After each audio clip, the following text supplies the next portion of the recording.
Wow, you're making me blush, Congresswoman. But good morning, everyone. Thank you, Congresswoman, for that introduction. And I'm grateful to be here this morning despite these challenges that we are enduring. Because even with these challenges, we have educators who are leaning in and using the contract as well as just the basic decency to protect our humanity as a way to provide comfort. And I'm grateful to Ms. Trevino, the principal here at Funston Elementary. Thank you to all of the educators that are here. Of course, Randy and Stacy, we have our board member, G2 Brown is with us, and to our community-based organizations. We find ourselves at a critical moment in our city, in our nation, as well as our world's history. We're at a moment in which we have a federal government that has not only trampled on our Constitution, but it has declared war on American cities, and particularly Chicago. A government that is unwilling to fund the basic human rights that we are all collectively struggling to ensure. And whether that's education or housing, transportation, good paying jobs and health care, the very desires that descendants of slaves fought for post the Civil War are all under attack. But I do again want to thank the leaders that are here who recognize that our assignment for justice for all is still ongoing. And we're gathered here today to demonstrate that Chicago's educational community and our commitment to protecting families and students, our immigrants, that this is a critical time. And as a former educator, I believe that our schools are sacred places. You could hear the joy and laughter of recess, something that the Chicago Teachers Union and families had to fight for. Isn't it nice to know that there are children who get to grow up in a free and a welcoming environment where they can learn the 5 causes of the American Revolution or a comma splice, or how about this? Learn what our collective responsibility is one to another. Sharing spaces, making friends, and building their future. These should not be places of fear or intimidation. And so when we talk about keeping Chicago's children safe, we are focusing on the safety as a whole, their physical, emotional, psychological well-being. The illegal deployment of the National Guard in our city and the escalation of ICE raids do nothing to keep our young people safe. In fact, it makes them afraid and it disrupts their learning. We saw last week when ICE indiscriminately deployed tear gas on our community. It didn't matter if you were an immigrant or if you were born here, that tear gas did not discriminate. Kids had to run inside, and teachers and staff had to stand between the children and federal agents. You know, we fought to ensure that children can peacefully walk into a school, and particularly black and brown children. And now it's teachers that are protecting the students from the federal government. I'm grateful, though, that last night we learned that the lawsuit brought by the Chicago media, which is seeking a TRO against ICE's use of tear gas and pepper balls, seems like it will be successful. But it's sad, and it's a sad state in America when reporters have to go to court to not get shot at by the federal government.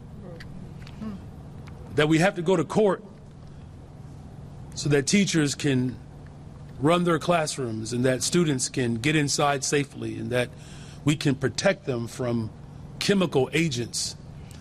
We have to go to court to protect the people of our city from chemical agents. Chicago has been clear on this, though. We will not allow fear and hatred to tear apart our communities and families.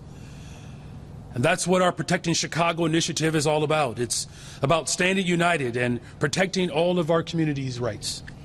On Monday, I signed our latest executive order to establish ICE-free zones and to keep ICE agents from utilizing city property in their enforcement operations. Our teachers, school staff, and parents and communities are not asking for the military. We are asking that our schools be properly and equitably funded. We're asking for the resources, investments, and opportunities so that black and brown children can experience success, that children, the LGBTQIA plus community, do not have to be intimidated and afraid to exist. And my administration is proud to continue to work with our educational partners, our Chicago Public Schools, our Chicago Teachers Union, to invest in holistic and supportive schools where children are empowered to learn and access health and wellness resources. I stand shoulder to shoulder today with every principal, teacher, parent, student, and staff member who believes in the promise of our city's young people.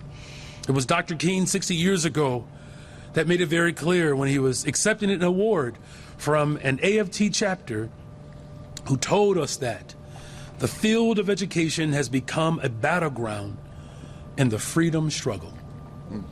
And today we know it has become a battleground yet again. The Trump administration is currently withholding millions of dollars because we are trying to put in place our Black Student Success Plan. And we've said it before and we will say it again. There is nothing wrong with fighting to make sure that our Black students succeed.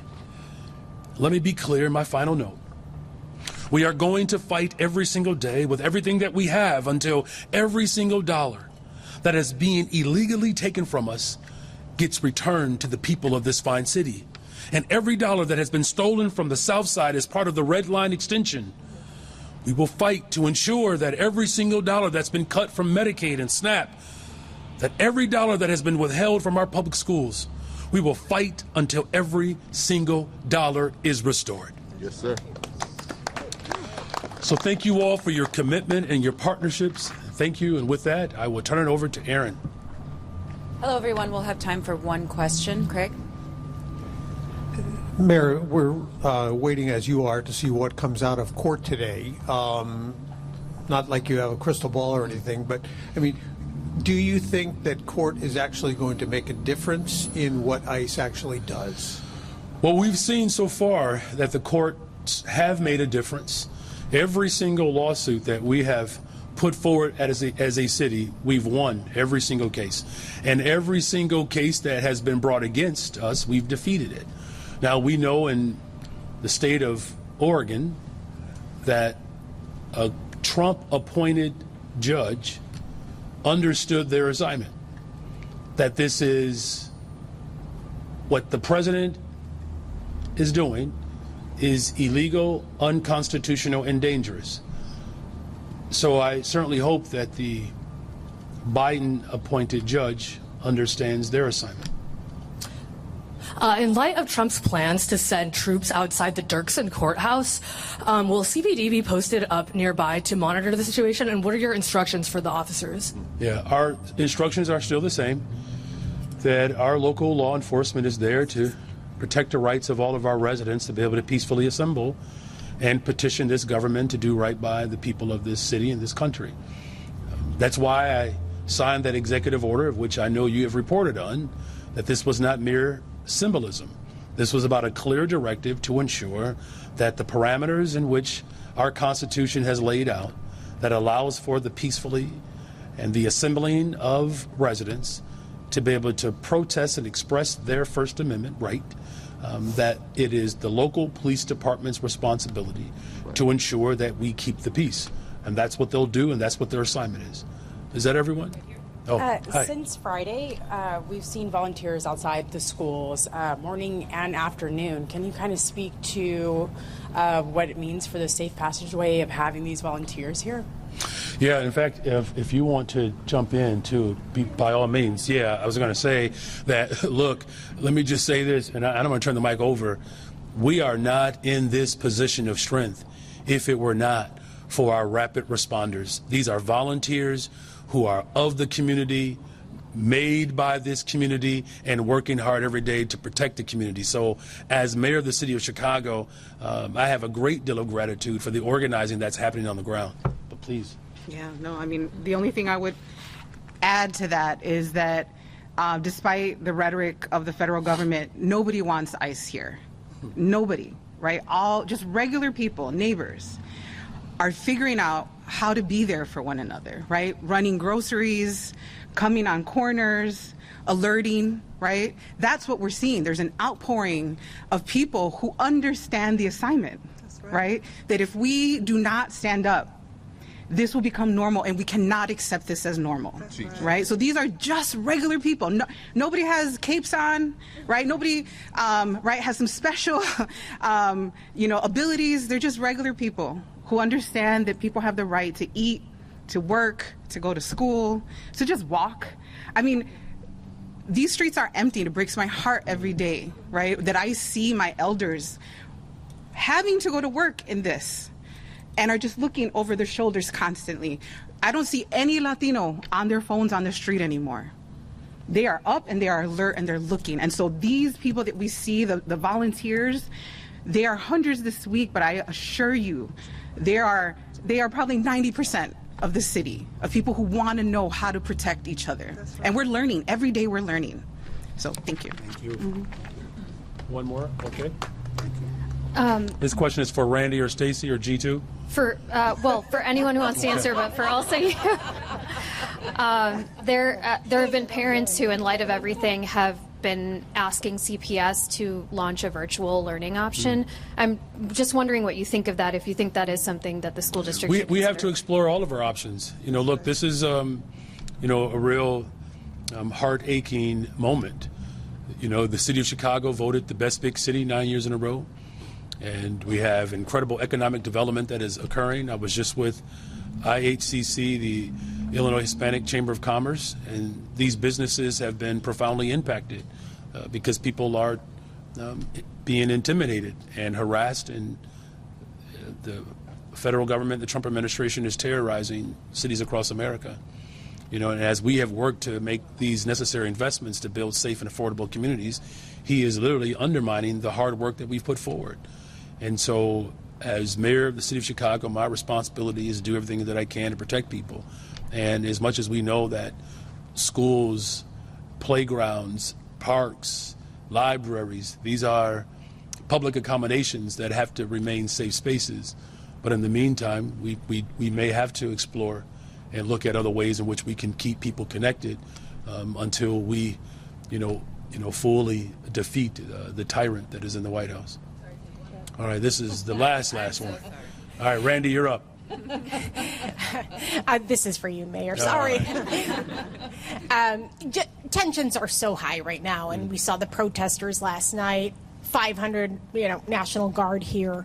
And all of the big incidences, in South Shore and others you mentioned. Is Chicago at a combustible moment right now? And do you feel prepared as a city to handle whatever comes once the National Guard really deploys and fans out? Yeah, three quick things.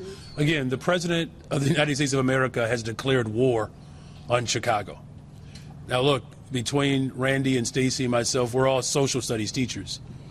And I remember once upon a time there was another Johnson in office who declared war on poverty. Come on.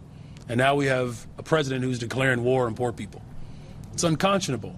It's absolutely reprehensible. And so this president is escalating violence. He is spreading fear. This is his motive operandi. And what we've simply said was, we have a right to resist and defend our democracy and to defend humanity. That's right. Here's the second thing.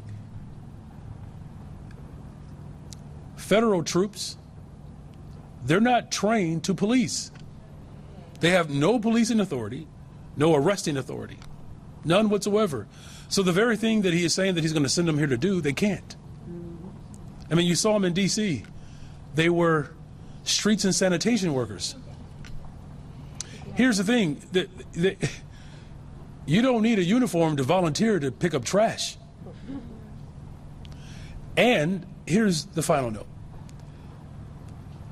The brave women and men who sign up to serve and defend democracy, they don't sign up with the idea that they would be unleashed on their own neighbors. That's right. That's not why they sign up to protect democracy. And I know your question is about, are we prepared? It's why we have used every single tool. The community is standing strong together. This president is attacking black and brown and working and poor people across this nation. He has defunded our education system.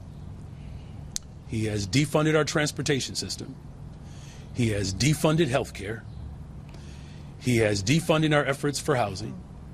He is defunding workforce. The greatest concentration of a subgroup that has been fired as the result of this president are black women. He is the defunder in chief. He clearly doesn't believe in not only democracy, but he doesn't believe in the sanctity of our collective humanity. And so what clearly is combusting, if you will, it's something going on in the side of that head of President Trump. And his soul is deeply lost, but the soul of America, the global capital of the world, the city of Chicago, we are absolutely clear of who we are and where we stand. And if the Congress will not check this president, this entire coalition in this beautiful city called Chicago will. Thank you all very much. Thank you all.